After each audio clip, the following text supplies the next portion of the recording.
The first time I did it, we realized I couldn't do it without screaming, but screaming in a way that wasn't gonna be appropriate for the movie. I've created mankind's most advanced AI soldier. You think you're in control of this? You're not. The timing could not be more relevant for the topic of AI. How much have this movie and your character changed your attitude or understanding about AI? Certainly what happens in the course of the film and in this story line is kind of a manifestation of everything that we are most concerned about in terms of the state of the world and the impact that AI can potentially have or is already starting to happen. Whether Julian is a version of a kind of Elon Musk character or some other form of Megalomaniac. Yeah, I was thinking megalomaniac. Megalodon. Millennial.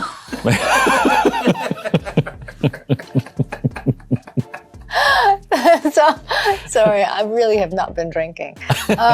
It seems like, in the hands of somebody like that, we are in deep, deep trouble. It's more about your character. I mean, mine's kind It's of... all about It's all my about you. character. It's Julian's more like a move fast, break things, and then you're sort of saying, hey, we got to be smart about this and make sure everything is all put in place. Yeah, but I'm also just thinking about the company and the fact that we have, I think it's quite selfish. And I've spent the last 10 years building the family company up to a very profitable place, and you are on the verge of burning it to the ground. No pressure. It's definitely a moving target. that's for sure. And it changed, so much since we started doing this movie. Like, I came on board about 3 years ago. Jared, you've been on, pushing this boulder up the hill for... I mean, it really started 2014. Yeah, and AI wasn't obviously it's always been there in some capacity, but now it's part of our everyday tech. But that said, for me, it's the movie's not... It's a big part of the subject matter, obviously, the AI of it all, I think. But what I'm interested in telling is ARES' journey and what it takes to be human and what it means to be human. Period. I blanked on the rest of my answer. Great. That was like a Christopher Walken delivery. AI. Then that's it, Tron, ARES. We were really lucky that we got to consult with some actual experts and pioneers in the field. Dr. Fei-Fei Li, she is in the movie. She is the grandmother of AI. She created ImageNet. I was really inspired, actually, by her perspective and the perspective shared by some of our colleagues, this idea of the human element of all this and really advocating for a human-centric AI. And that really inspired us in terms of some of the themes of the movie and also Eve Kim herself. How did that help you develop kind of Eve's choices on screen? I always try to remember that she's a human being. Sure, she's brilliant. She's so much smarter than I actually am. She is at the top of her game. She is this brilliant programmer. She's the CEO of this massive tech company. And also, she is mourning the loss of her sister. She is incredibly tough and analytical and also vulnerable and very human. So all of those things were essential in thinking about who she is in this movie. What are you? Over the course of the movie, fans track your journey to really understand what it means to be human. And as an actor, there are some subtle transformations that happen on screen. Can you talk a little bit about how you thought through some of those decisions? Yeah, I mean, I really wanted this to be quite a minimal performance. I thought that was really important given the efficiency that this being must have. It was really fun because we got to think about this big question: what does it mean to be alive? What's the first kiss like? What's it like if you might cry for the first time? What's your first ice cream like if you eat it too fast? A Sour Patch Kid. What else we talk about? Twinkie. What are the things you might experience? We shot some of those. Yeah, we did. A lot on the cutting room floor. Evan, you know a thing or two about playing villains.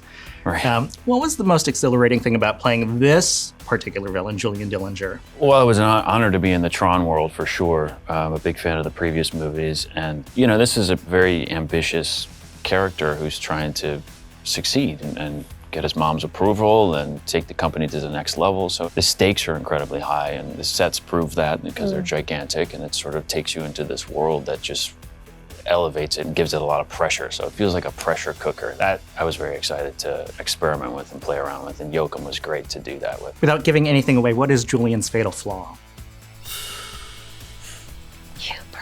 Hubris? Ambition? Hubris, thank you. If he is struck down on the battlefield, I will simply make you another.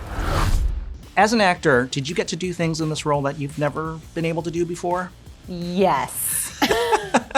How much time do we have? Give it to me. So many things. I mean, I've never done sci-fi. I'd never done action. I'd never done stunts, at least not in this capacity.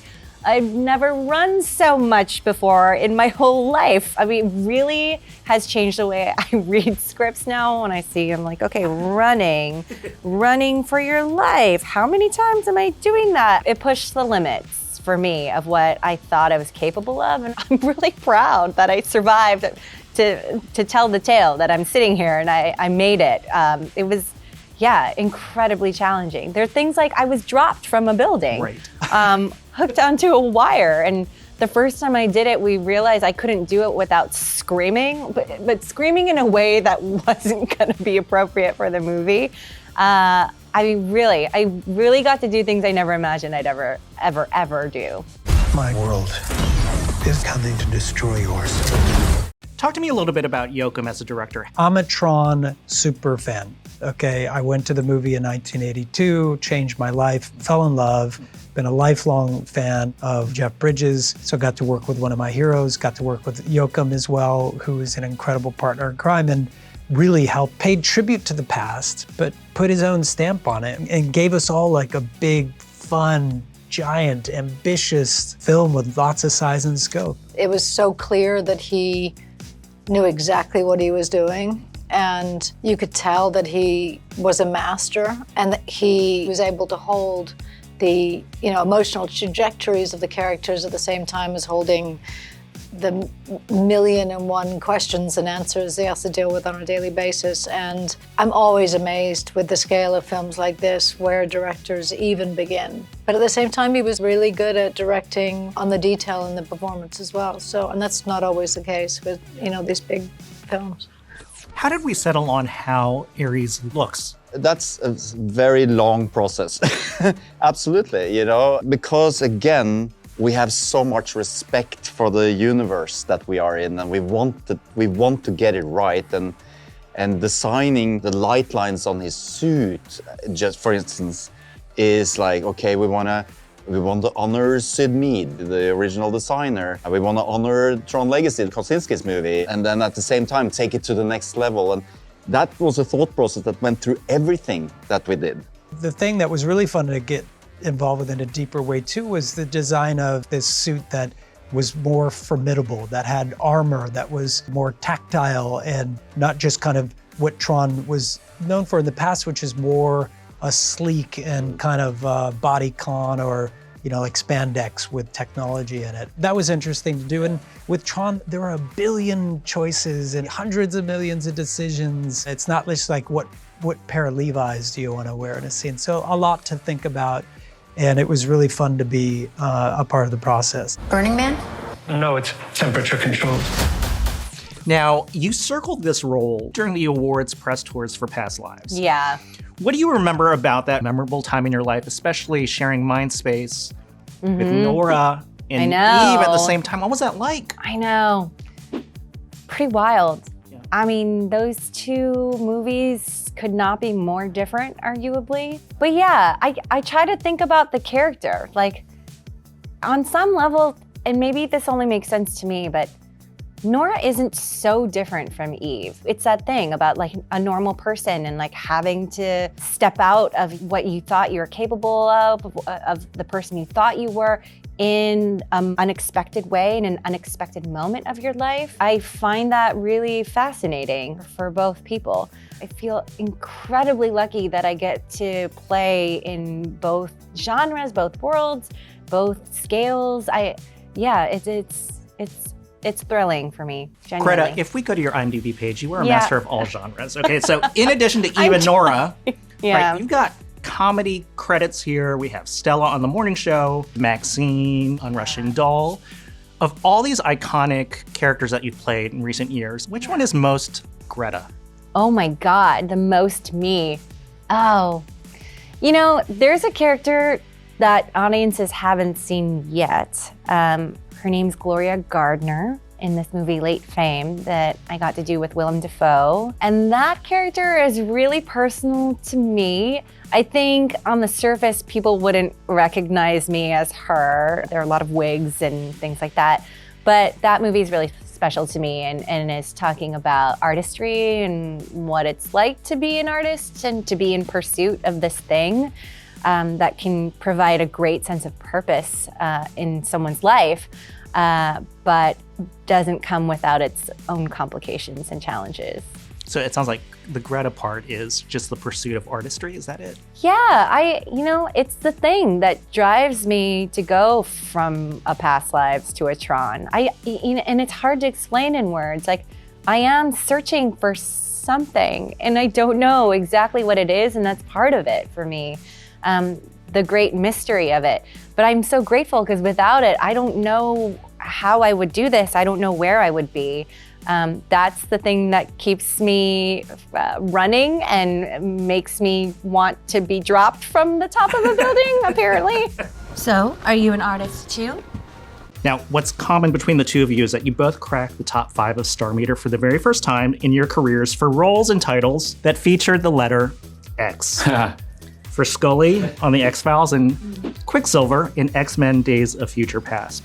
What is the question you get most from fans about those characters? What question do I get the most? I guess, will we ever see you again? Will you ever come back? And I have no answer for that. I would love to come back and do Quicksilver again. I think it was such a fun character and there's a lot more to explore. And I always sort of played it as like a little guest spot. You know, he pops in and he pops out, and that's kind of what it was. So I'm always curious to see what it would really be like to explore that character and the backstory. The visual effects and what they were able to do with that was mind-blowing. I still can't believe I was able to be behind the scenes of that. It was really, really cool. I mean, it's the same, you know, it's always the same, which is that, is there ever going to be another season? And if there was, would you come back again? Yeah, I can't think of any other question other than that. Did Mulder and Scully sleep together? That's kind of what I was wondering. Is that what you? That's what I'm always wondering. Yeah. I mean, there was William, but it was kind of immaculate conception. Anyway. I'm pregnant. I'm having a hard time explaining it. So thanks to you in the studio, more fans than ever before know what the term oneer is. Yeah. What do you love most about that episode? What did Seth do to convince you to play such a pivotal part? Did you get a private jet for this press tour? No comment. Maybe we could take a jet, like that could be fun. I loved everything about that gig. I think I had 2 days in between filming where it was possible for me to get to do that. It's a total dream team. We had Seth, we had Sarah Polley, who I find incredibly funny. Everything she did and said, we were breaking laughing. Every single time she yells F, the F-bomb, we all died. I don't think I've ever seen Seth laugh so much. It was so fun. Hope we can see you in season 2.